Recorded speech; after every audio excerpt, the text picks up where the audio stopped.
Hey y'all, thanks for stopping by the channel. Tonight we're taking a look at the Kershaw Shuffle II, a modern classic in the knife world. This is a special episode because I have my good buddy Wolfman Walsh joining me tonight, and this is something we've been trying to do for literally ever, so I'm very excited we're finally making it happen. And yeah, let's get into it. Hope you guys enjoy it.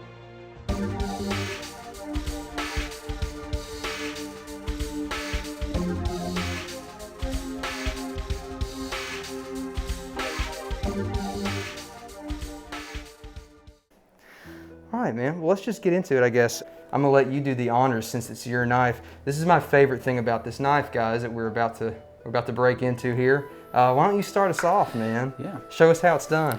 Well, I mean, it's fairly simple. This is, if I can get into this early, I would like to, tell you why this is probably the best under $24 EDC knife for what it is, for what you need in that price range. Yeah, absolutely. So, but of course, we got to start it off right. This is my favorite thing about this knife, hands down. Yeah, there you go, sir. Thank you. Oh, man. What a wonderful feature. More knives should come with this. I agree. This option. Cheers. Cheers, man. Cheers to finally getting together despite the surrounding context. Yeah, surrounding context. Let's not even talk about that. That's just enough of that. Yeah, let's just have a good time. Enough of that nonsense. So with this knife, it's very small. It's very compact, and that's why I like it. It's discreet. People don't know that you have it. But even with its small size, with this finger choil, you can get a 4-finger grip. Yeah. You've got plenty of purchase. I love it. Yeah. People knock on the blade being 8CR. It's fine. It's semi-easy to sharpen. Oh yeah, absolutely. And the handle, I love a grippy handle. If it's a completely smooth handle, I'm not the biggest of fans. Sure. But with the, I think it's the FRN handle. Yeah. It's got enough grip on it. I really like it. Yeah, honestly, I'm coming around to the point where I've begun to appreciate the injection molded type handles, and there's reasons why, the Delican and the Endura in particular are such popular knives, and they have injection molded handles that are fantastic. And I would agree with you that I think the Shuffle has a really good one. And so you and me, I think you probably have medium-sized hands. I have small-sized hands, but for me, when I hold this knife, just the way that, first of all, it's got that pistol grip kind of shape to it where it veers back, and the way that it wraps around your hand.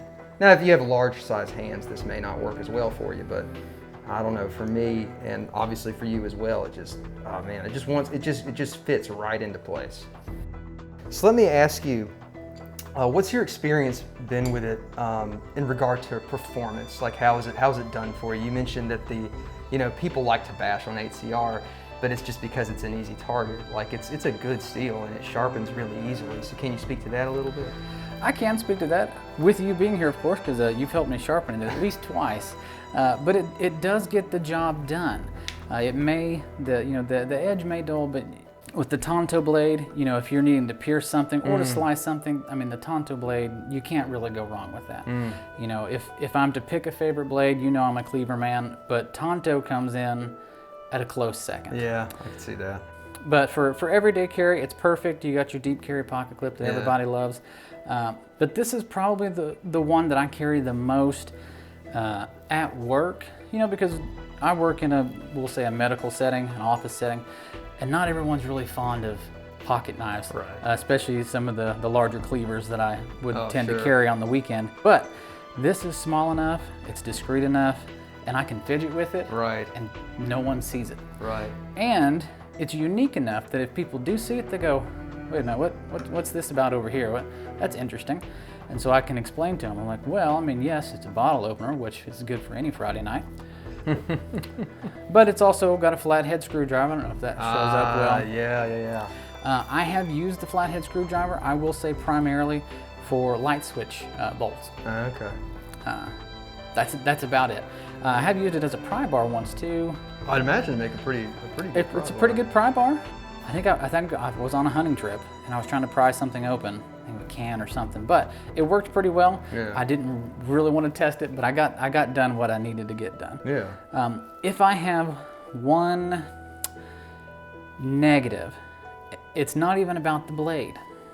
It's about the blade play.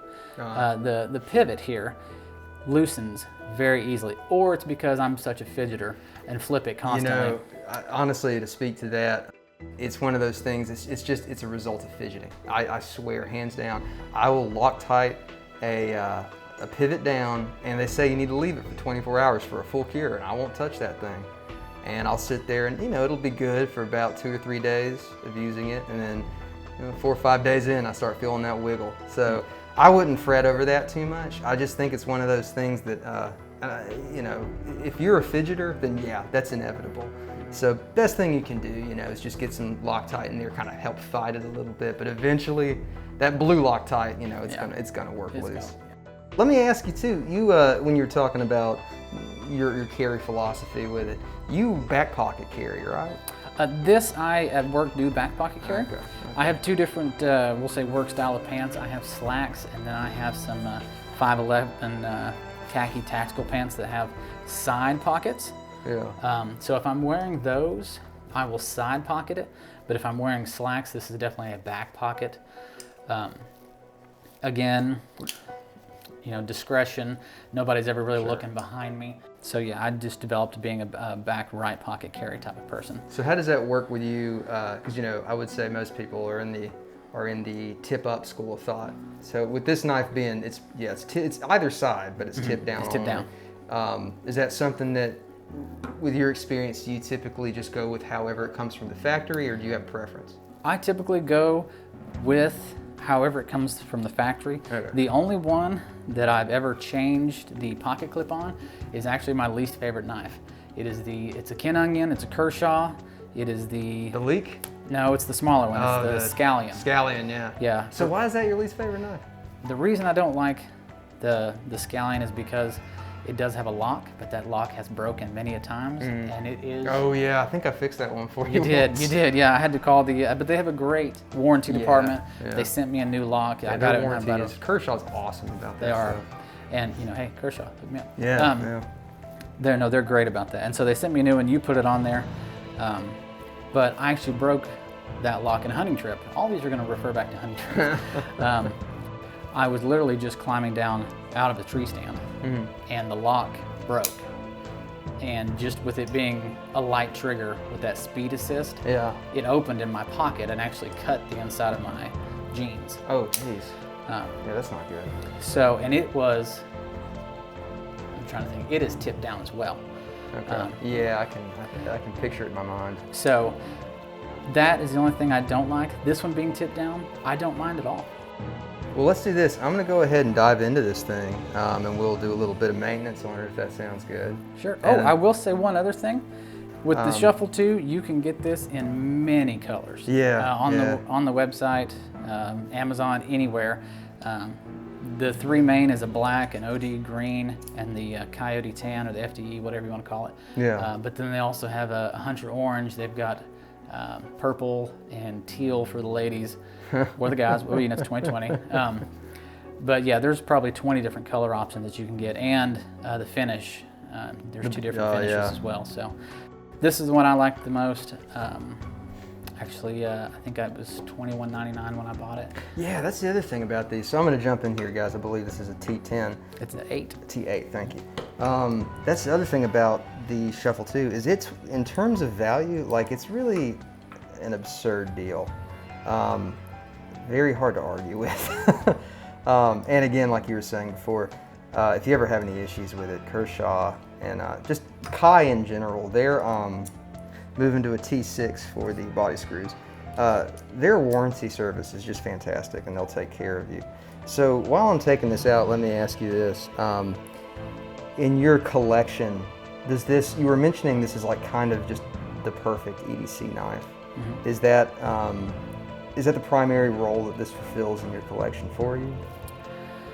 Yeah, it is. It fills 2 things for me. This was actually my first introduction into the big boy knife world, we'll say. Yeah.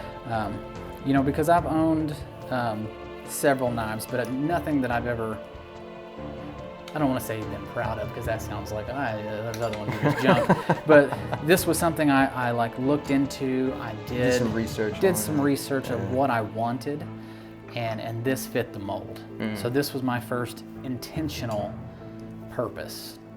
Nice. So in that that line of thought, would you say then it's got some sentimental value for you? It does. Yeah. It does. I mean, especially, you know, being the first intentional purpose, it does. You know, I have 2 boxes at home. I have we'll say a watch box and a stuff box on my dresser, and I've got 4 knives that I keep in my watch box, and this is one of the 4. So it is one of the 4 that it's the first thought, you know. Yeah. What am I taking today? Yeah. So this is in the definitely in the top 4. Well, to speak to that a little bit too, Nick Shabazz, who I often disagree with, but I respect immensely, as I think most YouTube knife enthusiasts are fans of his in one way or another.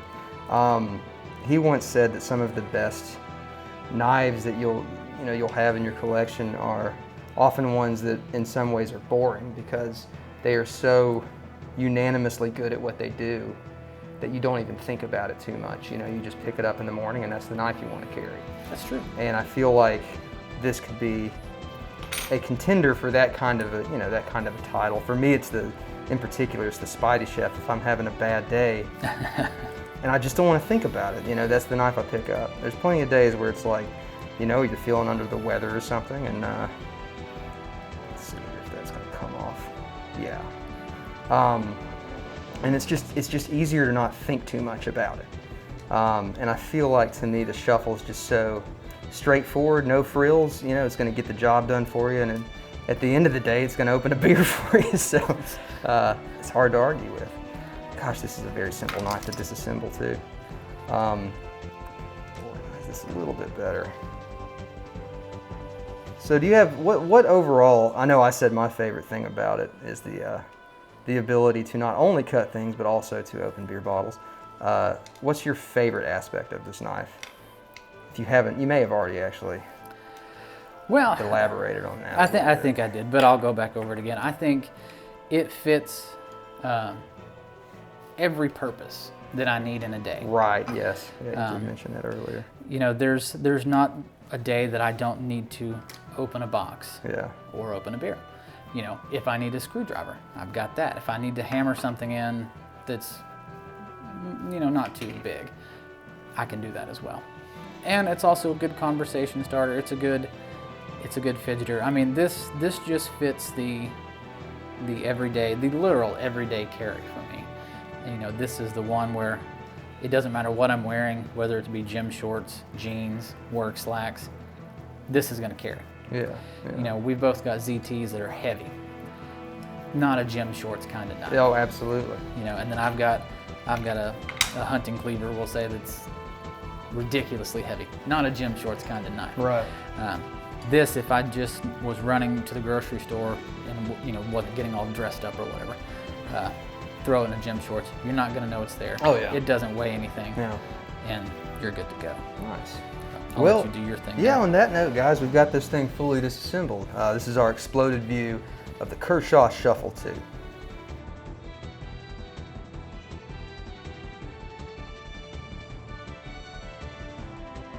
Let's break down these parts real quick, guys. Here's our 8CR 13 MOV blade, Tanto blade shape. You'll notice here we have an internal stop pin right there, which is kind of an interesting, or a blade mounted stop pin, I should say. Or I guess that's internal too. It works both ways. We have our 2 injection molded handles here, which are very lightweight, honestly really comfortable. That was one of the things that, like, I got to carry this for quite a while when Wolfman Walsh here lent it to me. And really, that was one of my favorite things that it surprised me, was how comfortable it was in hand. 2 stainless steel liners. It's a liner lock knife, as you can see. And there's our track right here for our internal stop pin. And then we have our backspacer here, which works as a bottle opener as well as a pry bar and a flathead driver. If I'm holding it up, yeah, holding it up this way, there's your flathead driver right there. And we have our pocket clip screws, 1, 2, 3, 4, 5, 6 body screws, our receivers for the body screws, our 2 Teflon washers, and our pivot collar, not collar, our pivot and our pivot screw. And that's it, guys. So why don't we get into cleaning this thing? As always, just using a spray bottle of soap and water. I'm just gonna knock this out really quick, but honestly, you've kept it pretty clean, man. This thing's pretty, it's not too dirty at all. No, I do my best. And the only thing that I will say is, and it's probably from all the fidgeting and the friction from the fidgeting, Yeah. is I should probably invest in some new... Well, you don't even need to invest in it, really. All you really need to do, you're referring to the washer? Yeah. I would just contact Kershaw about it, and I'm sure they'll take care of you. I mean, it's just a washer. Although it's possible that you could maybe just go online and buy some. Yeah. But you know, here's the thing. Like I've noticed, I have a Benchmade as well as a Two Sons knife that have some issues with the washers. On the Benchmade, it has a noticeable burr on the washer, and those are phosphor bronze washers. And on the Two Son, actually the Two Sons bearings, but the cage for the bearings has kind of a divot in it. And in both cases, you know, it ended up really not being that big of a deal. I honestly don't know how much that little notch is going to affect your performance. Mm-hmm. I mean, obviously it's less surface area for the blade to be in contact with, but it's not swollen, you know what I mean? Yeah. Like it's even all the way through. It's still flat, so. Yeah, it's still flat, exactly. So nothing too crazy. Yeah, I wouldn't stress about that too much. But anyway, in any case, I do think Kai would take care of you in that regard. Yeah, they'd probably just send you a brand new set of washers. Again, Kershaw, if you're listening, you know, hook us up. Yeah, yeah. On that note, You can find us on Instagram. You feel really like sending can. me any Yeah. sort of products to review for my 23 subscribers? We're working on it. Yeah. We're getting there. While you're cleaning, I will say, you were mentioning hand sizes. Is it medium hands, small hands? I don't know about large hands. I bought this knife, we'll say sight untouched. Okay, sure. Because I researched it For that price. Yeah. You know, yeah. You know, I just researched it online. I saw the measurements. You know, I was like, I want a small EDC, and hey, it's got a bottle opener. When I got it in the mail finally, first thing I did was I put it in my hand. Mm-hmm. And my first thought was that where the pocket clip sits, I thought there may A hot spot. cause a hot spot, Yeah. but there isn't one. Yeah. It's just the way your fingers bend around the handle. It doesn't touch it. Yeah. And so, medium-sized hand, I didn't feel it. You carried it for like a week or two. No, I didn't notice it at Yeah, all. no, not at all. Yeah. So just with the placement of that pocket clip, I thought there might be, but there wasn't. So I will say for me, I did have to adapt just a little bit to the tip down carry. But honestly, like, I do see the validity in it when some people say that that's what they prefer. Because the thing is, when you draw the knife out of your pocket, the thumb studs are right there, you know? So I like that. The only reason that I personally don't do it is I had a San Renmu knife, which is like a budget Chinese knife. A lot of people will know San Renmu. Their factory actually makes a ton of knives coming out of China. Some of the higher name ones too. They make good stuff, but this one particular knife had a weak detent, and so the knife came open in my pocket, and I didn't know it, and I reached down and cut my hand on it, pulling my hand back out. So that's why I'm like dead set now on tip up. But I do see there's a reason too. Again, I'm going to bring up Spyderco just because they're honestly probably my favorite knife company, but I don't know. It's a close run with Cold Steel there. But cold steel. I'm getting off topic though.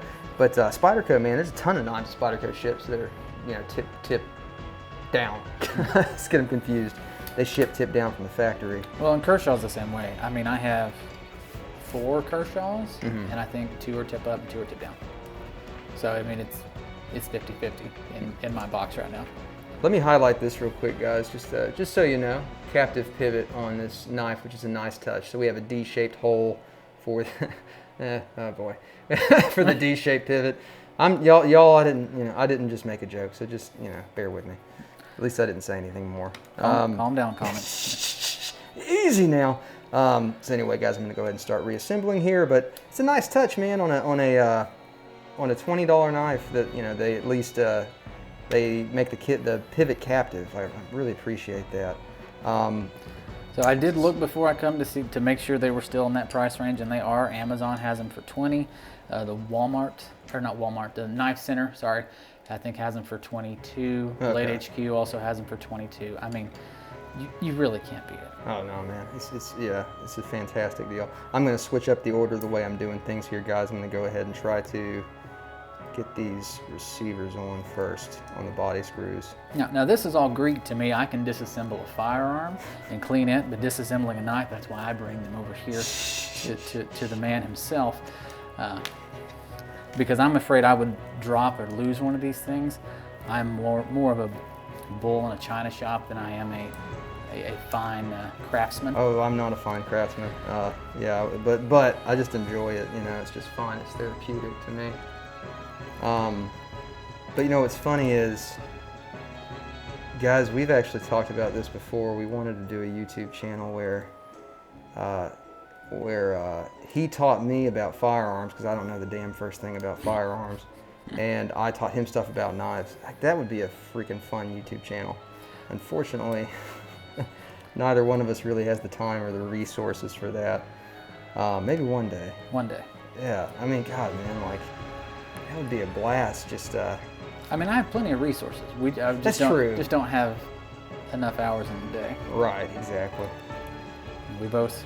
Wait a minute. We're I need to look at something else here real quick. We're human. We're working best we can. Yeah, exactly. Wow, guys, these receivers are the area for the receivers is D-shaped too.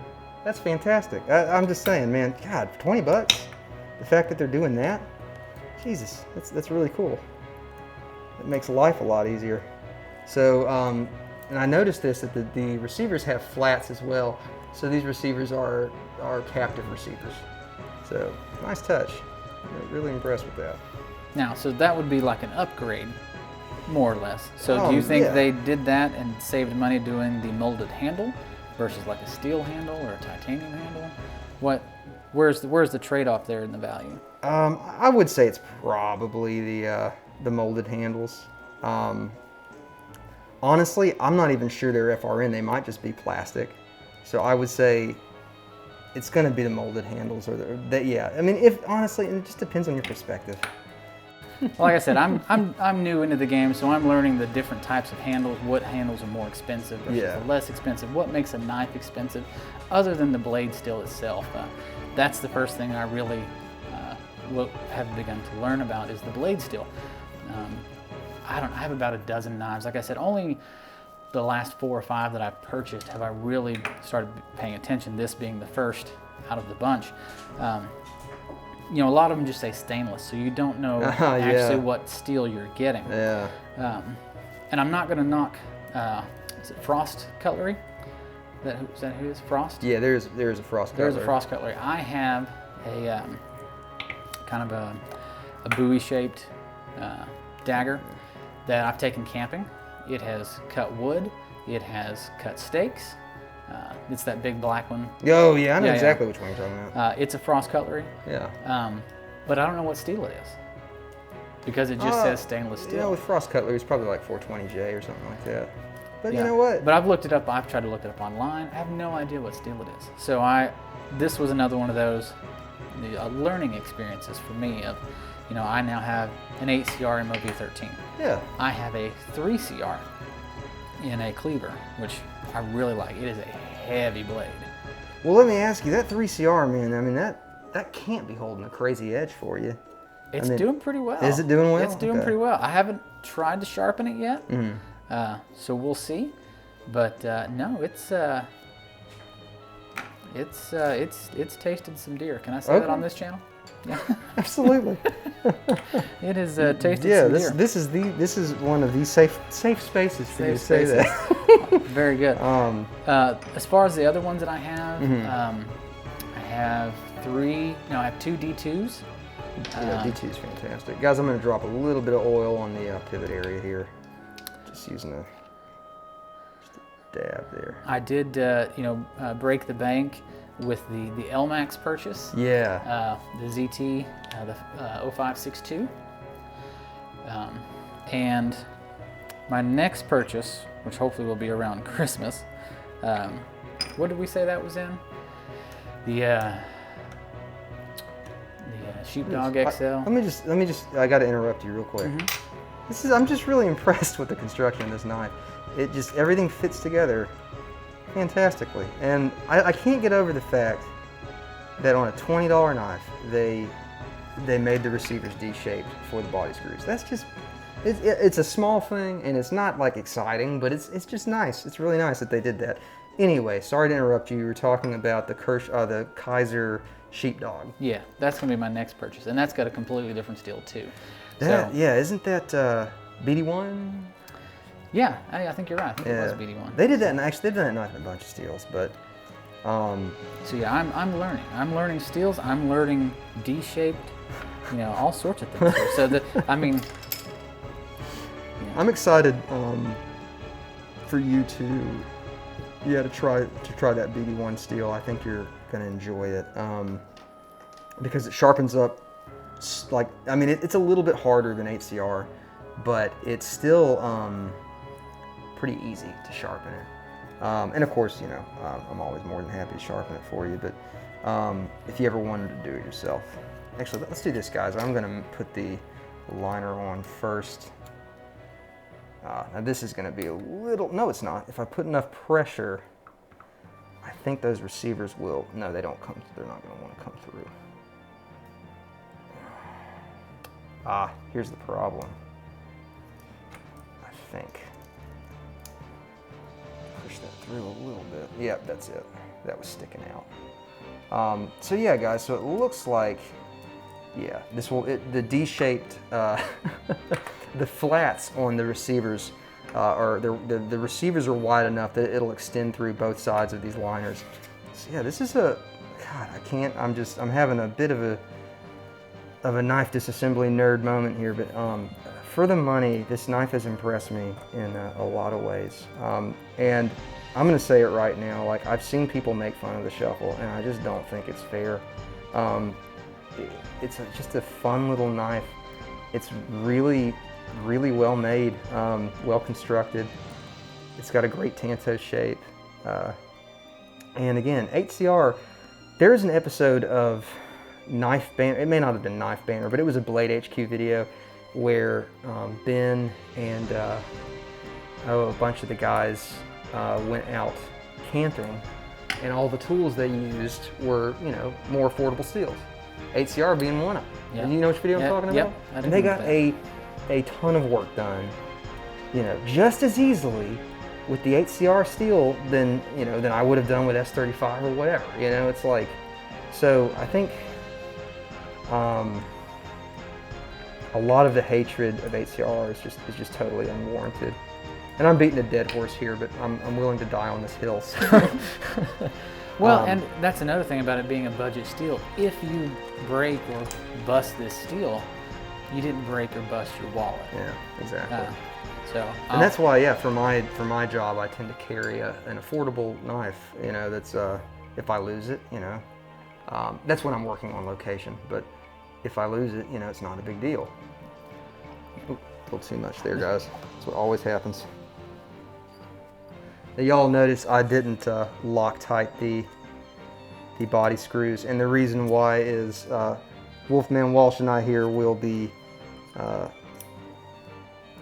we're gonna this is gonna be a long episode anyway, and if I sat there and Loctited each one of these body screws, it would be a bit longer, and we would just be rattling your ears off here. But that's what it's like when he and I get to hang out.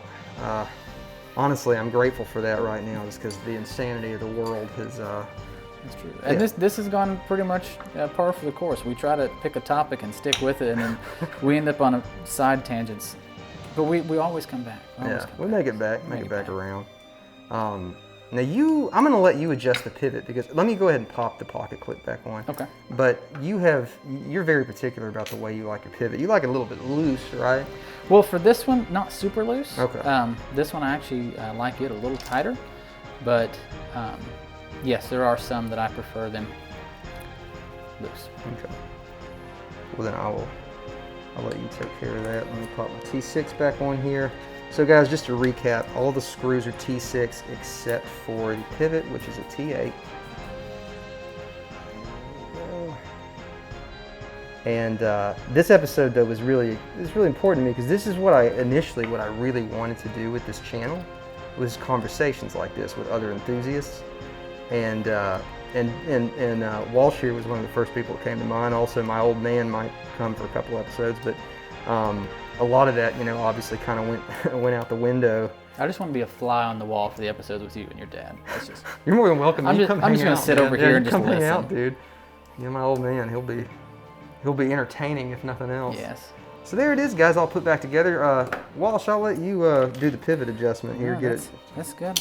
That's pretty tight. I may loosen it just a hair. Oh yeah. Just a fraction. You like to flick that thing. I love to flick. Yeah, oh yeah, that's good. I don't like this to be super flicky, but flicky enough that there's no stop to it. Also got okay. Can you do that with that one? If I loosen it up, I can, but not so much with this one over here. Yeah, so we need to bust the Civivi out real quick. Well, I didn't know this was going to be a Civivi episode. It's not, but hopefully I'm going to borrow this from Walsh just to do an episode on this because this is a killer knife. I just want to see your flicking it, your flipping method. The flip with this one. Okay. This is the man that introduced me to the thumb flip. The flicking of the big. Yeah. Not a smoker, but it reminds me of someone. It's hard to do down under the angle. camera. Yeah. But just beautiful. like flicking a lighter. It's exactly. Just, with this one, I flick the bic. With this one, it's just a thumb, nothing. I have a QSP Penguin that you all have seen on this episode that Grant graciously allowed me to have, that I actually do a reverse or upside down middle finger flip. So yeah, none of these I open correctly. It's just how I get it out of the pocket and how I fidget. But maybe we'll go over this, or I'll let Grant go over the finer details of this. You're right. This is a molded plastic. This is FRN. Yeah, FRN. Yeah. Love this with the Civivi. I just love Civivi. So. Oh yeah. But I'll let you do a whole episode on that yourself. I'm looking forward to it.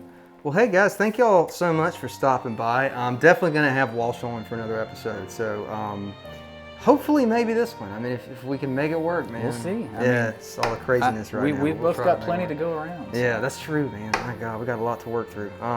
Regardless, though, he's got other knives. I'm sure this one will be on an episode. I'm sure he's got more that'll appear on an episode. So yeah, thanks again for stopping by for this episode, y'all. Really enjoyed it. The Kershaw Shuffle II. Listen, if you need just a go-to blade that is going to get all of your everyday carry tasks taken care of, it's going to disappear in your pocket, and at the end of the day, when you get home and you're exhausted and you've worked your ass off, it's going to open a beer for you. I mean, that's fantastic. What more can you ask of a knife? So anyway, guys, thanks for stopping by, and we'll see you next time.